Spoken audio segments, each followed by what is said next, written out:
Guys ये है लाल दरवाज़ा अहमदाबाद गुजरात का।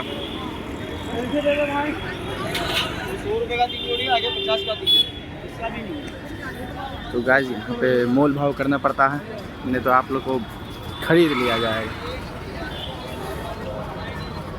तो ये है हमारा पूरा लाल दरवाज़ा के अंदर का मार्केट। अरे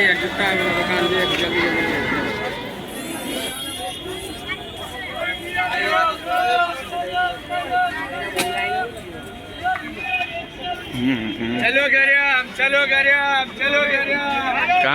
कहाँ चलो?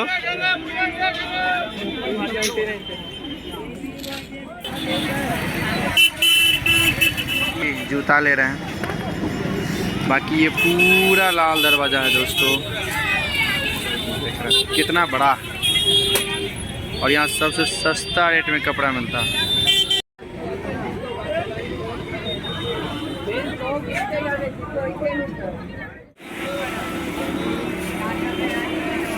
तो अभी हम सब कम्बल लेने आए हैं।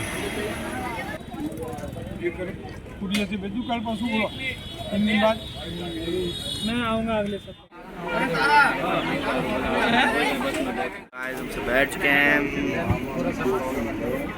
छोटे लोग हैं, हम तो सिर्फ वीडियो ही बना सकते हैं।